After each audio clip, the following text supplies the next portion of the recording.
And we're live. Greetings, friends. Happy Wednesday. Welcome to Western Wednesdays, where we talk about Western media. Tonight, we are going to be talking about Tulsa King, starring Sylvester Stallone,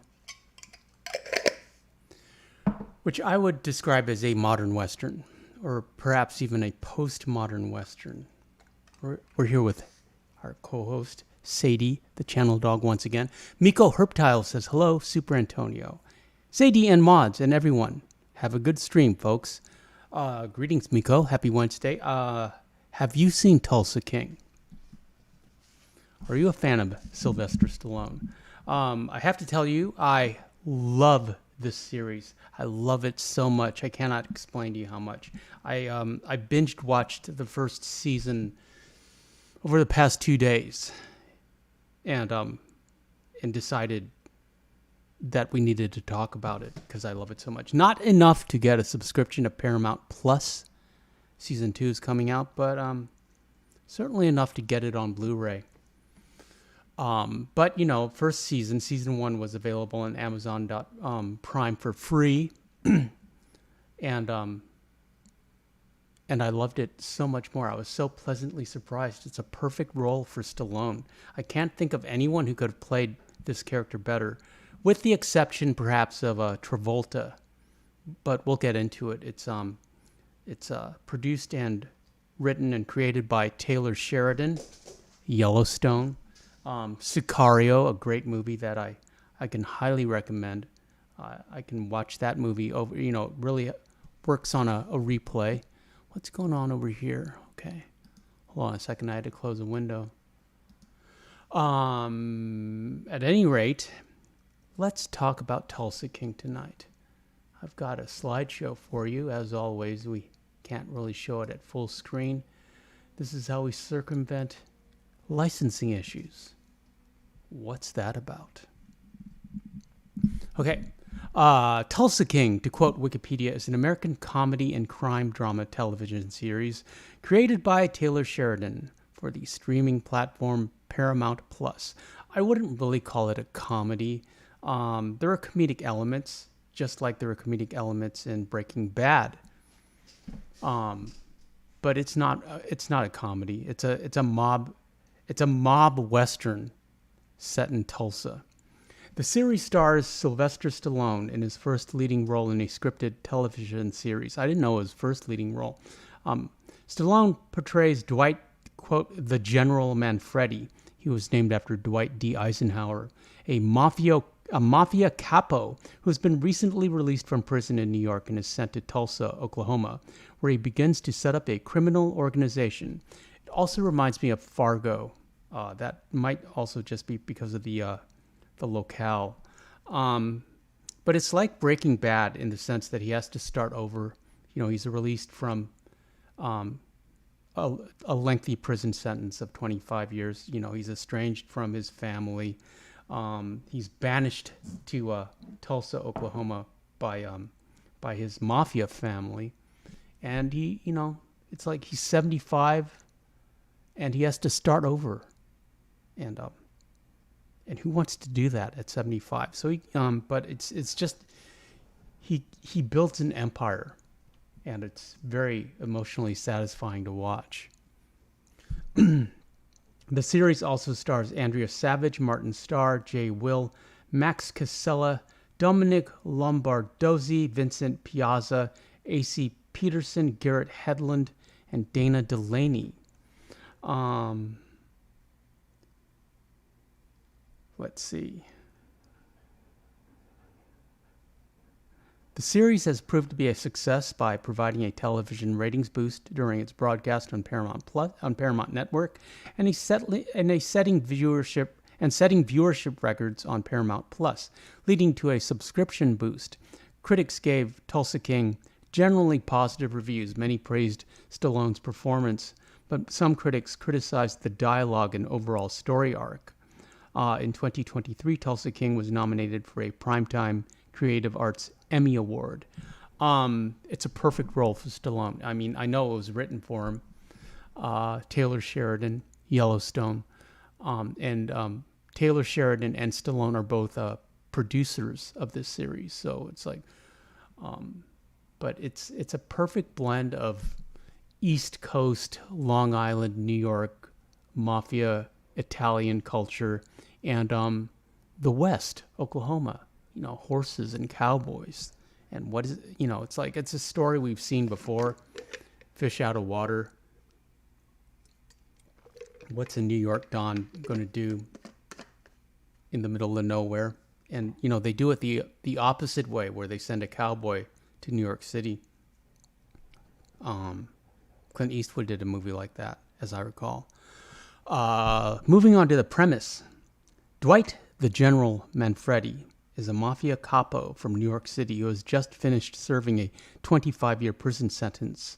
Upon release, Dwight's boss sends him to Tulsa, Oklahoma, to establish criminal operations there. Dwight, who does not know anyone in the area, seeks a new crew to help him establish his empire. And that's part of the fun, is watching him recruit and assemble his crew.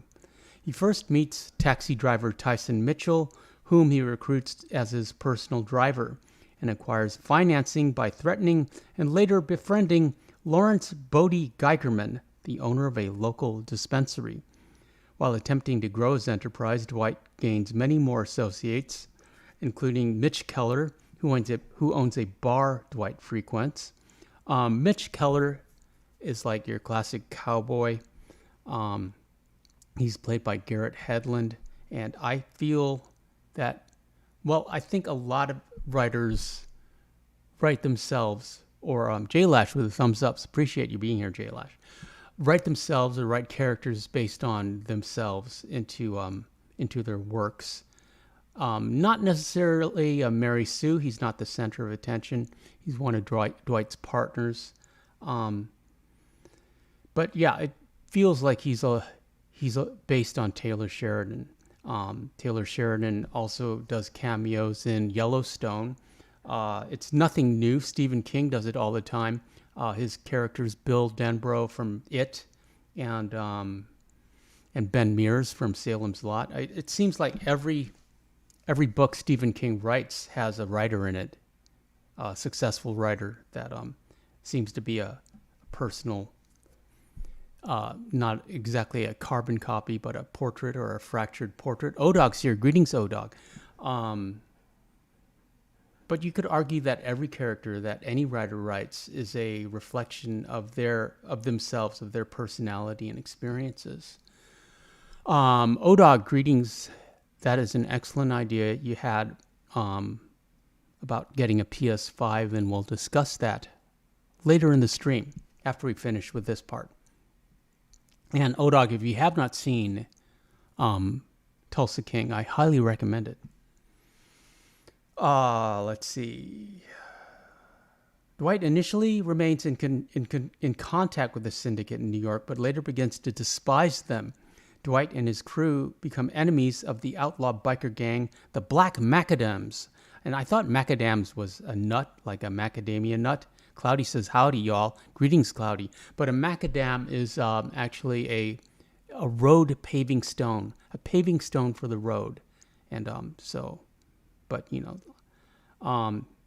the leader of the outlaw biker gang is the bikers is an Irish fella with an accent. We'll talk about him later. But yeah, he's like he's the Tuco Salamanca of season 1. During this time, except of course that this is Dwight's world. It's not like Walter White diving headfirst into the deep end of the Albuquerque underworld. Dwight knows this world, and he's underestimated because he's old and because he's from back east. But he's in great shape for 75 or 78. We'll talk about that later as well. During this time, Dwight experiences personal and family problems as a result of his actions. Stacy Beale, a BATF agent, and Dwight's love interest, investigates Dwight's actions and those of his crew. Yeah, he has a random affair with a lady he meets in a bar, and she freaks out because she's 75. And then you learn later that she's a BATF agent, which who's investigating the Black Macadams because they're gun runners. And it in many ways parallels the relationship between Hank and Walter White. Hank, as you recall, was a DEA agent, but of course, Walter White and Hank were not sleeping together. They had the intimacy of, being brother-in-laws. So, a familiar element. And of course, both of them know exactly who they are. They're not, Walter White was hiding from Hank and Hank was investigating Heisenberg for most of the seasons. But yeah, Stacy and Dwight, know each other, know who they are, and decide to just maintain a casual flirtation. Because why not? I mean, it's Stallone. Odog says, yes, I've seen all of Tulsa King. Binged it over the last 2 weeks. Yeah, I love Tulsa King so much. I can't, I had to talk about it. I just watched season 1 because it was free on Amazon Prime, and you know how cheap I am. Let's see. Moving on to season 1. The first episode is entitled "Go West, Old Man." Dwight Manfredi is released from prison 25 years after committing a murder for New York's Invernizzi crime family. Despite refusing to testify against boss Pete the Rock Invernizzi and his son Don Charles Chicky Dwight, Don Charles, a.k.a. Chicky, Dwight is ordered to Tulsa because the family has no prospects for him in New York. Dwight is furious and punches one of Chicky's men, Vince. He cold cocks him. He knocks him out. It's glorious. And he's provoked into it. Vince is an a-hole. Arriving in Tulsa, Dwight gets into a taxi driven by Tyson Mitchell. Upon learning marijuana is legally sold at a local dispensary, Dwight offers the owner, Lawrence Bodie Geigerman, protection and walks out with $40,000 of Bodie's money. He then hires Tyson as his personal driver and gives him money to purchase a new vehicle for him. As Dwight makes contact in Tulsa and establishes his base of operations, the FBI learns of his presence and issues a bulletin to all federal agents in Tulsa, including Stacy Beale, an ATF agent who had an anonymous one-night stand with Dwight. What's that about? Yeah, she freaked out. She had a really great line when she's like grabbing her clothes and Dwight goes, "Is it?" And Dwight has just admitted that he's 75 years old, and she goes, "I thought you were a hard 55." And he does kind of look like a hard 55, or maybe a hard 65, let's be honest. But she like freaks out and starts grabbing her clothes to leave. And Dwight goes, "Is it the age gap?" And Stacy goes, "It's not an age gap. It's an age canyon." And yeah, it is. Stacy looks like she's perhaps late 30s, early 40s. So yeah, it's like a 35-year-old difference. But, it's like he's very charismatic. As I said earlier, I don't know anyone who could have played this role better than Stallone, except perhaps Travolta.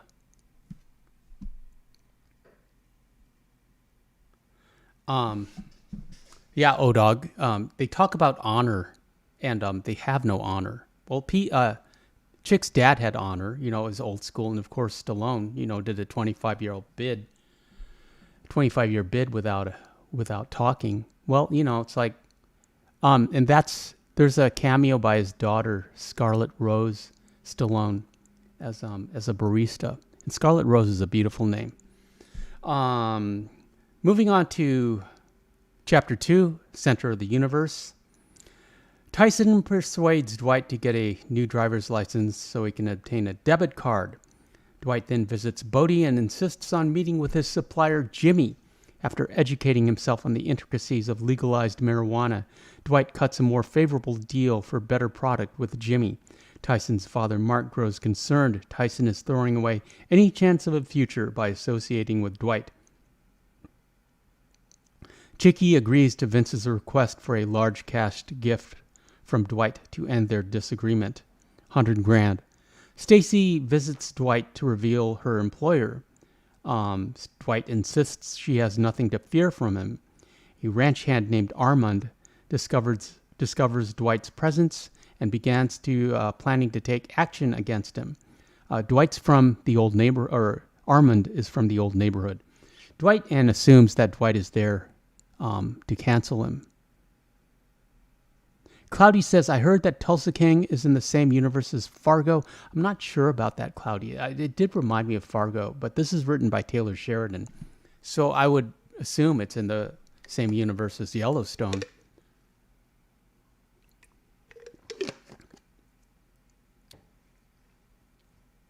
Dwight uses his debit card to pay for information about his estranged daughter, Tina. He tries to call her, but she refuses to talk to Dwight after 18 years. It's very sentimental. He's got a birthday card from Tina that he's it's like scrawled in like little kid handwriting that it's obvious he saved it. It's like one thing he brought out from prison. It's one of his prized possessions. It's very it's very sentimental. Moving on to episode 3, Caprice. 9 viewers in the chat. Welcome, friends. Talking about Tulsa King tonight. What's that about? A modern Western. Reminded me a lot of Breaking Bad. But I hate to say this, but based on the first season, I might like it more than Breaking Bad. Breaking Bad got really dark. I mean, like really dark, really fast. And this is kind of light is not the wrong word, is the wrong word, but it's it's more playful than Breaking Bad. Stacy is assigned to investigate the Black Macadams, a local biker gang, after a member dies by self-cancellation in his house using explosives. And that member had a bunch of dogs, and Stacy adopts one of the dogs. And it's a nice throwaway scene just to establish a sympathy for Stacy. But, it's nice to see. She's not, and technically she's the good guy in this, in this series, in this drama. Dwight's the bad guy. Just like Hank was the good guy. 20 years ago, Breaking Bad would have been about Hank. But, we live in a postmodern world where everything's up and down. Odak, I highly recommend Breaking Bad. You'll love it. And a macadam is a broken stone of even size used in successively compacted layers for surfacing roads and paths, and typically bound with tar or bitumen. Oh, and macadam is a type of road construction pioneered by Scottish engineer John McAdam in 1820. Okay, Armand tries to shoot Dwight during Dwight's driving test. It's a really funny scene. Dwight survives, but the experiences persuades him to end his relationship with Tyson. Tyson, however, is infatuated with his new gangster lifestyle and making $2,000 a week. Rebuffs Dwight and insists on working as his right-hand man. Cash in hand, tax-free.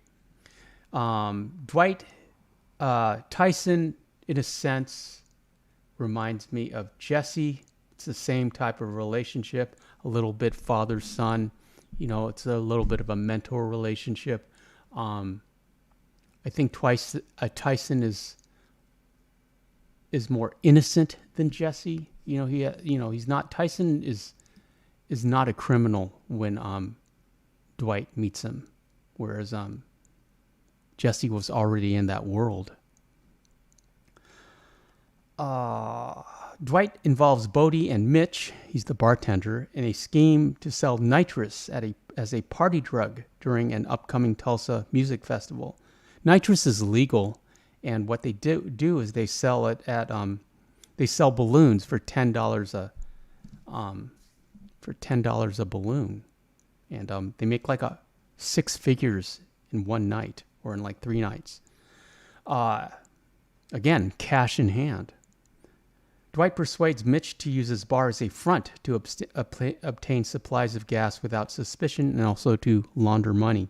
Stacy reconnects with Dwight after they share dinner, and they have sex together because, it's Stallone. He's very charming. Dwight conducts his own investigation using his contacts to identify Armand as the shooter. He buys a PewDiePie, a shooty bang, but while preparing to cancel Armand at his home, Dwight hesitates after seeing Armand's young son run out to hug him.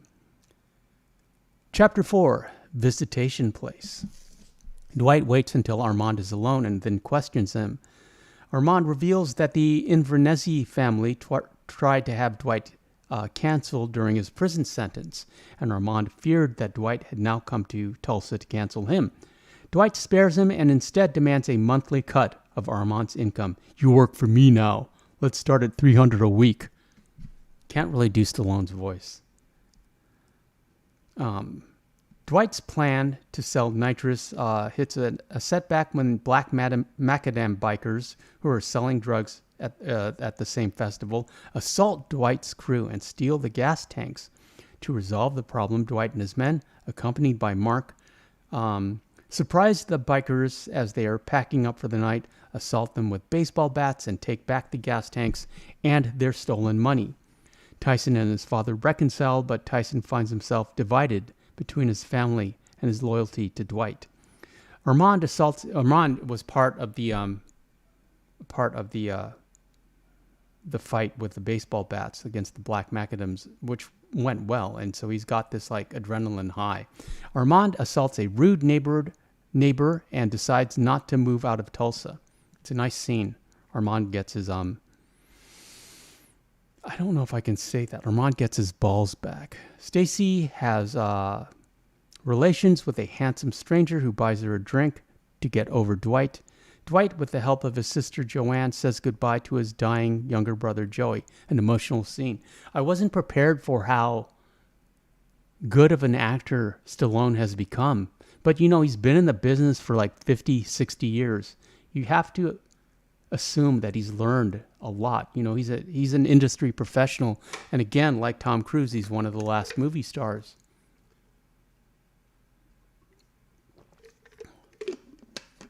When he's gone, there's no one to replace him. Chapter 5, Token Joe. Dwight flies to Brooklyn to attend Joey's funeral. While there, he takes the opportunity to speak to his daughter, Tina. Tina still refuses to forgive her father and says during his time in prison, she was R-worded by Nico, one of Chicky's men, despite Pete swearing to protect her when Dwight was convicted. An enraged Dwight beats Nico to death in front of Chicky and Vince and also slams his face on a hot stove, a hot burner. Very emotionally satisfying. Also, she was R-worded by Nico when she was 14. Just makes it even worse.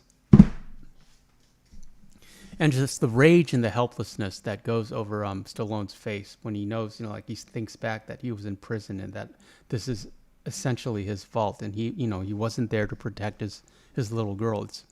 It's a heartbreaking scene. Kalen Waltrip, back in Tulsa, Black Macadam's sergeant-at-arms, has corrupt state police officers on his payroll arrest Tyson and confiscate his phone and also all his cash. After Tyson is coerced into unlocking his phone, the bikers learn about Dwight's connection to Bodie and force him to reveal that Mitch is fronting his drug racket. While the officers attempt to intimidate Mitch, Mitch compels them to release Bodie and leave by saying his bar is on Cherokee tribal land and they have no jurisdiction. He pretty much just says, "Get the F out of my bar." It's a very emotionally satisfying scene.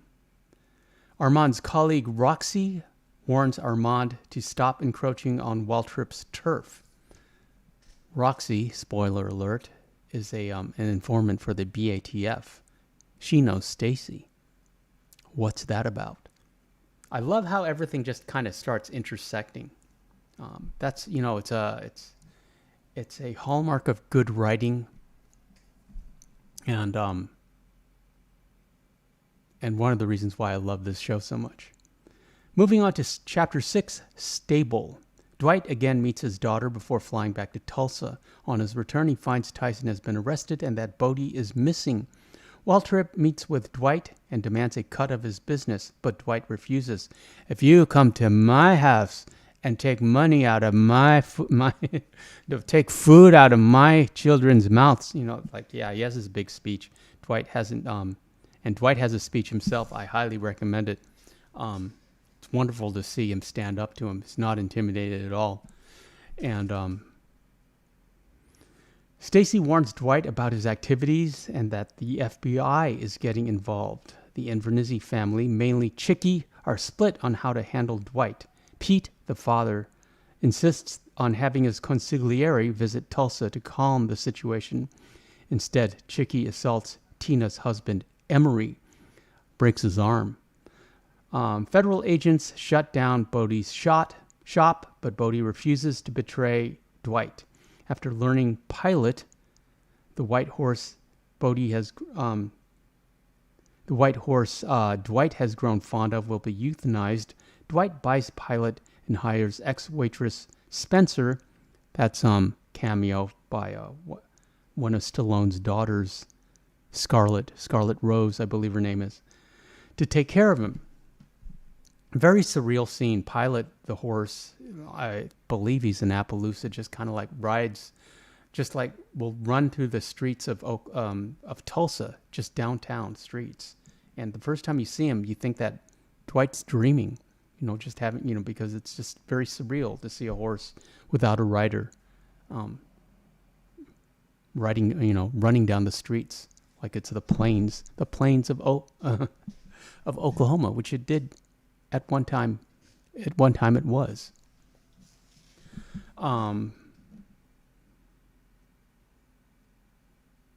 Waltrip has Roxy's boyfriend Carson Pike shoot up Mitch's bar. Dwight and Mitch return fire and Pike is canceled.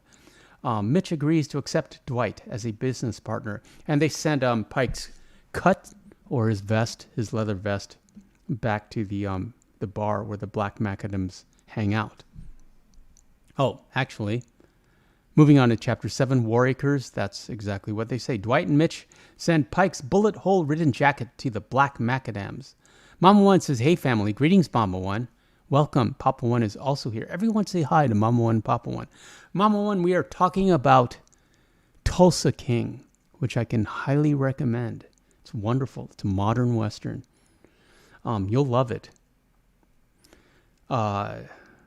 Pete is recovering and is back home with Chicky, who does not seem happy. Roxy calls Stacy about Pike and agrees to meet Stacy to talk about the incident. Roxy is revealed to be an informant for the ATF. Pete becomes angry when he hears Dwight gave his ring to Tyson and that Tina is still getting mysterious calls. Waltrip captures Roxy, discovers her secret, and cancels her. Pete ignores Chicky while Chicky is bathing, and in a fit of rage, Chicky drowns his father and becomes the new boss of the family. Dwight is distressed by the news of Pete's death. It's a wonderful scene. I mean, it's dark, but, it's like Dwight, is teased behind his back because he's wearing a wig, a toupee.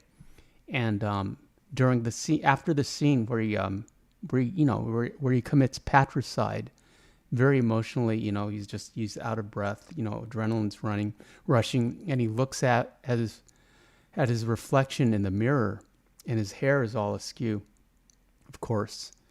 And you think that he's, his conscience is getting to him and that he's looking at himself and he's accusing himself of what he's done. But the next scene is during the the funeral or the wake, or he's coming down, and he's not wearing the wig anymore. He's completely bald. He's shaved the sides of his head, and he's just owning his baldness. Something that Stallone will not do, but that's a different point. But he looks great. It's like he looks like Kingpin. He looks like a gangster.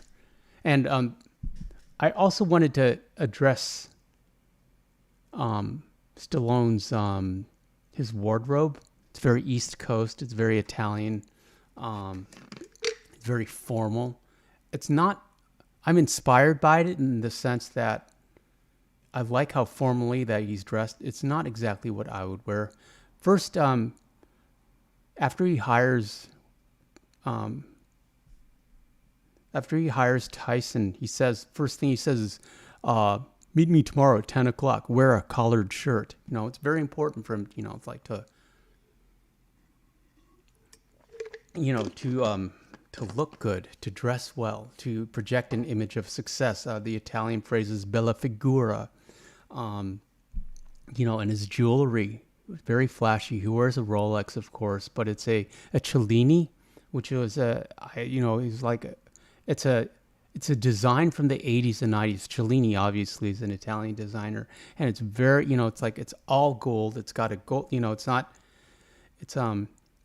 got a gold face, and it's a gold band. It just looks like you're wearing a hunk of gold. It's nothing like what Rolex is making these days. It's very dated, but it's perfect for him, because that was his watch. There's a picture of it right now.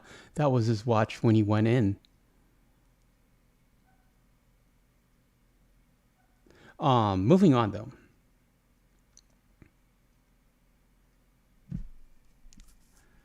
To Chapter 8, Adobe Walls. With the increasing threat of the Black Macadams, Dwight and Mitch train their inexperienced men to shoot. Stacy visits Waltrip but fails to implicate him in Roxy's murder. Cancellation. Sorry, algorithm. Jimmy agrees to become a business partner with Dwight and Mitch to open a new casino. A casino, as you know, is a license to print money. Chicky decides to cancel Dwight and his family. Calls him to pretend to make amends. Calls him Uncle Dwight and says they will visit him soon. When Stacy again meets Dwight, Waltrip and a henchman shoot at them, wounding Stacy. She basically throws herself in front of Dwight, saves his life. Police arrive and Dwight is detained for questioning. And then, for the last episode of Season 1, Episode 9, Happy Trails. In a flashback from 1997, Chicky, Vince, and Armand are torturing Ripple, a member of their family. They handcuff him to a radiator in a rundown building and brand his face, Chicky does, with a red-hot potato masher. And Armand is not part of this. He's trying to be the voice of reason, but he's the weakest member of the group. The potato masher falls in a pile of rags, and the whole room is engulfed in flames. Dwight arrives and shoots Ripple to prevent him from dying in the fire because they don't have the keys to the handcuffs. He's handcuffed to a radiator and is arrested outside the burning building, which explains his prison sentence. In the present, as amends, Dwight gives Stacy a flash drive that accesses a $1 million bank account. Bodie, in addition to being a marijuana dealer, is running some kind of, well, obviously he becomes the gang's computer expert, and he's running some kind of scam, involving Bitcoin and just basically stealing Bitcoin from people. They don't really explain what he's doing, but he's doing it, the Black Macadams, or Kalen, had over $8 million in like a Cayman account that Bodie was able to hack and steal. So that's where they get the $1 million to give to Stacy. But at that point, Stacy believes that she's going to get fired for consorting with a known felon, and Dwight feels guilty because she took a bullet for him. So he gives her $1 million. What could possibly go wrong with that? Chicky, Vince, and Goody go to Tulsa, where Dwight surprises them and demands they leave, with the exception of Goody, who joins Dwight's crew. Bodie hacks into Waltrip's computer and empties his bank accounts. Yeah, okay, yeah, told you about that. The Black Macadams invade the Bread to Buck, Mitch's bar. The two gangs fight, but the Manfredi crew prevails, and Dwight cancels Waltrip. 3 months later, the casino is open. Dwight has reconciled with Tina, his daughter, and Stacy is reinstated by the ATF. Outside the casino on opening night, Stacy has Dwight arrested for bribery with the flash drive as evidence. And so they end season 1 on a cliffhanger. That's really easy to get out of. It's like, well, relatively easy for a TV show. All you have to do is deny that it's your flash drive. Deny that you've ever seen that money before. There's no trail. It's in a Cayman account. It's her word against his. And yeah, I'm sure they'll get out of it soon, but I'm not going to be watching season 2 simply because I'm cheap and don't want a Paramount Plus subscription. And also, I'm not willing to stream it on the bay that Captain Jack Sparrow frequents, because I don't do that. But I'll buy it on DVD or watch it next year when it comes out. But I just wanted to talk about it because I loved it so much. I really enjoyed watching it. I'm kind of watching it over again. It's very charming. It's wonderful. And I can highly recommend it for you. How is everyone tonight? How's your Wednesday going? Mama One needs to, let's say hi to Sadie girl. She was in her crate. What's that about? Let's see. Let's stop this for a while. O-Dog.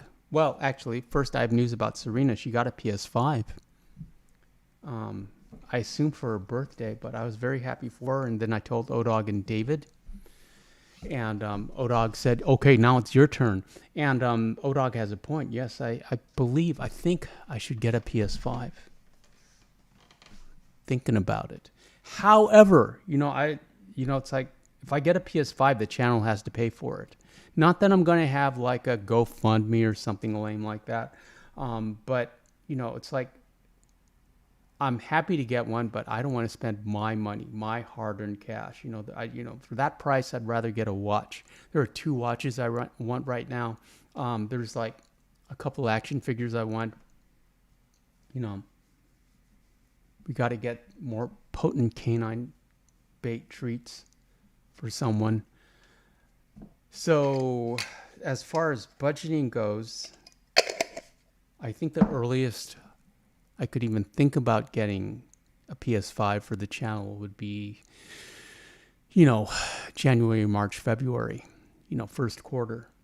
But we're certainly not going to get it anytime soon. But I think, it's like, I think that might help, talking about doing something different, upgrading the console would certainly be different. So it's something to think about. I like the idea, O-Dog. O-Dog comes up with great ideas. Shout out to O-Dog. So, yeah, we'll probably do that. O-Dog says, Serena's hard to catch up with, to party with for games. Yeah, it's a time difference as well, I'm sure, O-Dog. 11 viewers in the chat. Welcome, friends. Happy Wednesday to you.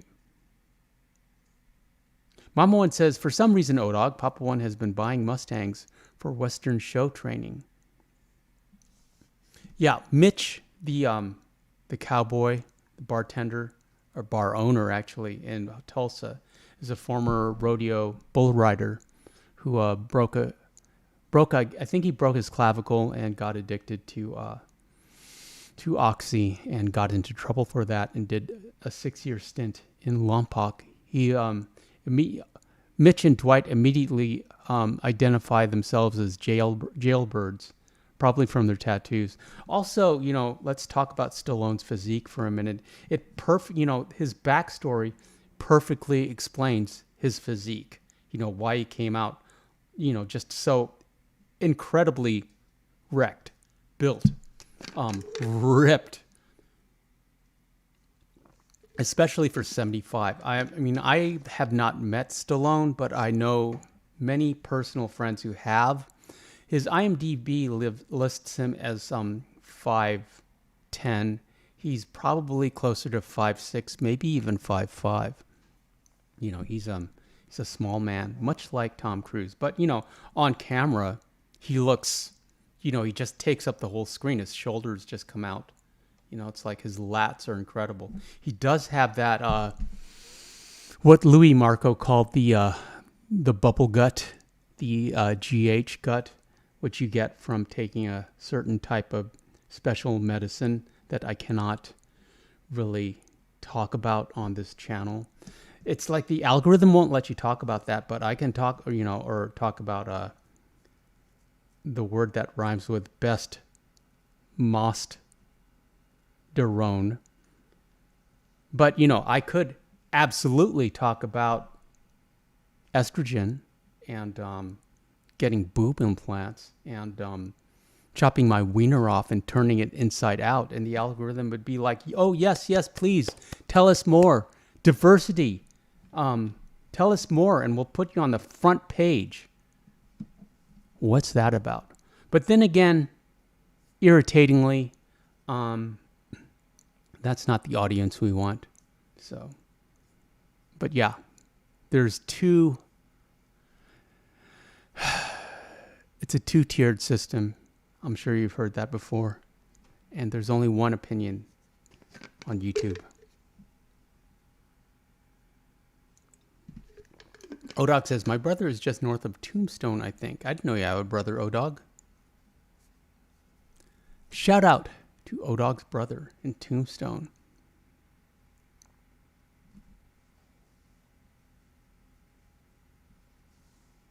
Odog says, I'm definitely playing some Diablo 4 season, which comes next Tuesday. Yeah, we'll figure it out. We'll get an upgrade on the Red Dead videos if we migrate over to PS5. And I'm sure something will come out next year that we'll want. I guess we're going to do a GTA 6 playthrough.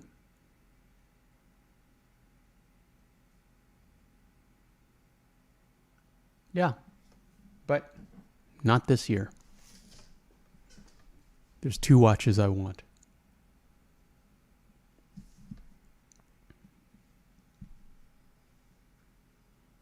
Mama One, what's for dinner? Papa One's talking about Appaloosas. Papa One says, extremely popular for Western shows in old Western towns like Tombstone for the shows, those in Appaloosas. But I prefer Mustangs. Mustangs started it all for us. I remember being a teen wrangling wild horses with my dad. There are still plenty of wild feral horses, but catching and breaking them are a pain now due to the government.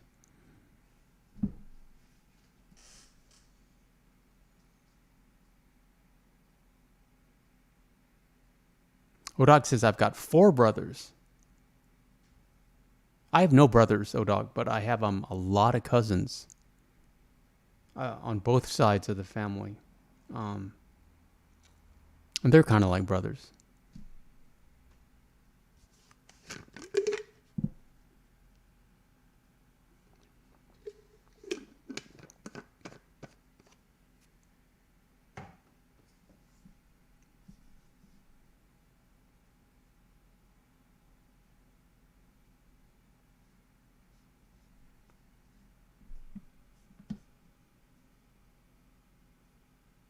I had something to tell you.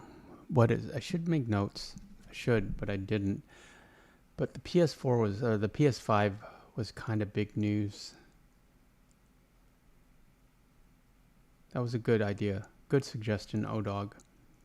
But still not sure what we're going to do in the meantime.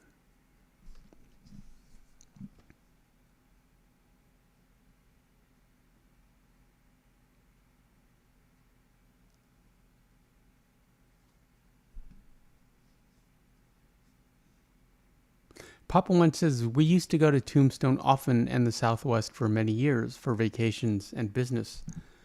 Ironically, most of our vacations involved horses, LOL. And O-Dog says, nice. If you love it, it's not really work. And that's good for you, Papa One. Miko says, the wild Mustangs I've seen in pictures and videos don't have the dorsal stripe and feathered legs. Yeah, I love that stripe.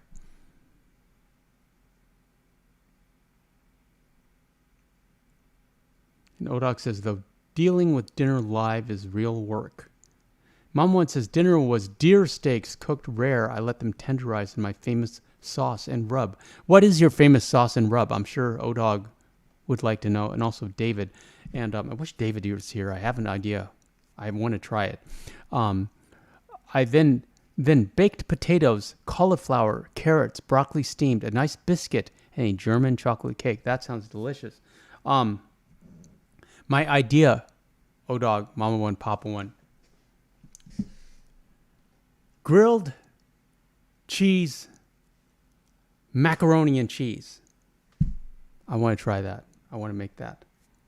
I got the idea from Cheesecake Factory has an appetizer, which is breaded mac and cheese balls, which are not as good as you would think. I don't recommend them. They're or I just don't like their mac and cheese sauce. I mean, it's too saucy. It's not cheesy enough for my taste. But grilled cheese, which I love, macaroni and cheese, which I love. Maybe put some chopped up bacon in there. Take the bread and the cheese, plop some macaroni and cheese on there, and then grill it up, toast it up both sides so the cheese melts, and then eat it. I think that would be good. I know I'd like it. I invented that. I didn't, but yeah, I've been craving carbs like you cannot believe. Pop One says to Miko about the stripe, most Mustangs don't have that. Some people groom horses and let the hair grow, but you have to be careful on certain grooming, depending on the horse's job or use on the farm. That's another scene from Tulsa King, where, you know, because Stallone buys this horse, boards it at this ranch owned by Dana Delaney, who becomes another romantic interest, and they have this nice father-daughter bonding scene, even though she's not his daughter on the show. She's his daughter in real life, where she explains to him how to brush the horse and tells him that he should ride pilot, and Stallone pretends that he's kind of like afraid of the horse, and he doesn't want to get on. But you know, Stallone has, you know, he used to collect polo ponies in the 80s. He used to be a polo rider, and he has, like, even I remember in like Rambo 3, he rode horses. I think for most of his life he has been a horseman, you know, a rich man's sport, Papa One. But yeah, he's had horses, and so yeah, horses have been a part of his life, his personal life, for a long time, and he found a way to incorporate it into his work. O-Dog approves and disapproves of my grilled mac and cheese and says, sounds like a kidney stone waiting to happen. I apologize for that. And Mama One says, my famous rub is several different Amish seasonings, all homemade by Amish. Then I add a Worcestershire sauce. Are you impressed that I can say that? Worcestershire. Tenderize the meat for 30 minutes, then apply rub, and then tenderize again for 30 minutes. Wow. That's what it takes. I can't remember the last time I had a steak. Now I want a steak. No, I remember I had steak and eggs for breakfast at a diner. Wasn't a good steak, and I saved half of it for this one.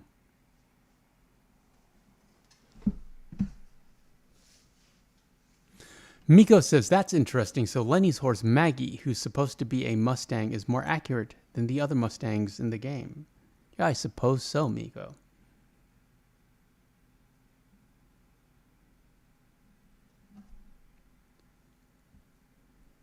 Mama One says, add Worcestershire sauce and let sit all night in the fridge, and then add butter to cast iron skillet, and then slow cook it. It can take longer time for a venison steak.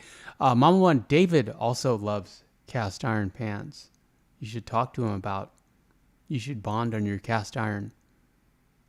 Cloudy says, Super Antonio, do you have any Stephen King films that you would recommend? I just watched The Mist last night. The Mist is great. Was that directed by Frank Darabont? Walking Dead fame. The Mist, yeah. You should watch his classics. The Christine and Carrie. They're from the 70s. Christine stars a very young John Travolta, perhaps in his first role.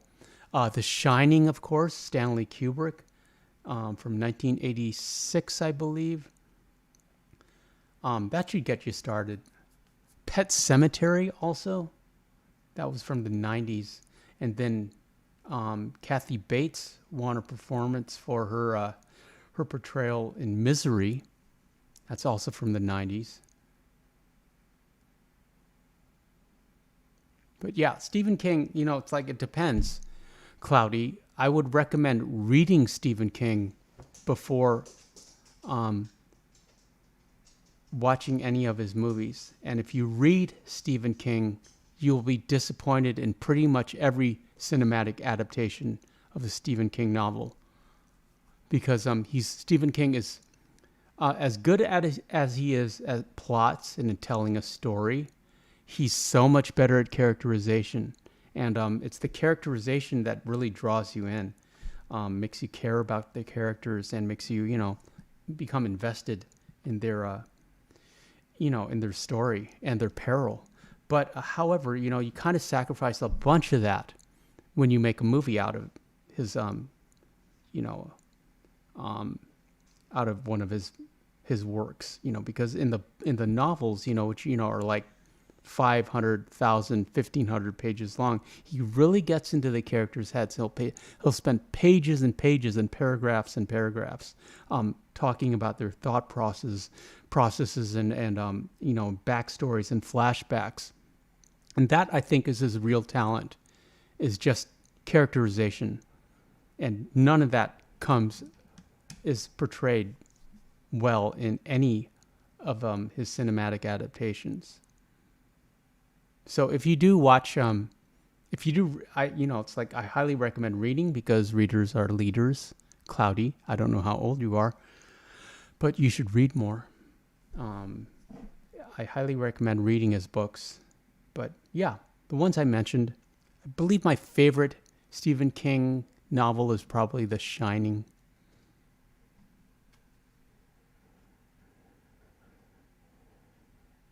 Cloudy says, Christine is about the car. I always wanted to watch that one. Yeah, it's directed by John Carpenter, one of my favorite directors from the 80s. Highly recommended, bad to the bone. Watch Christine and then read the book. And I guarantee, after you read the book, if you commit to it and finish the book, you will not like Christine anymore, even though Christine is a very successful adaptation of a Stephen King novel. But simply because the books are so much better. The theater of the mind, your imagination, is so much better. And then, of course, the modern It, I kind of liked. I prefer, of course, the TV miniseries from the 90s. Dr. Sleep was okay, the movie. Cloudy says, by the way, I'm 27. Cloudy, leaders are readers. Or readers are leaders. So I don't know if you have time in your busy life to read, but yeah, I highly recommend pretty much all of Stephen King's early works. Doc Skullhammer, I don't know if you know him, if you've been on the channel that long. He was a very early mod, a great friend of the channel. But that's what we used to bond on, was our love of Stephen King. Crazy Politics, but I forgive him for his politics. Mama once says, I had a car like Christine. LOL. Was it haunted? Did it try to kill you? Wasn't a classic car, but an 86 Nissan. It would randomly shut off even on the highway, then start to back up. It would lose power in rain. Also, yes, it was haunted. I shouldn't laugh, Mama One. I'm glad you're okay. But yeah. Mama One says, sometimes the radio would randomly come on when the car was off. When we sold it to the junkyard, they went and got holy water. LOL. Speaking of holy water, guess who has 2 thumbs and got demonetized for their Freddy Krueger stream? This guy. It really annoyed me because, we didn't do anything and Nightmare on Elm Street is fictionalized. But yeah, I said something that the algorithm took offense with. So I had to have a manual review and it's back up, but it's the principle of the thing, as always.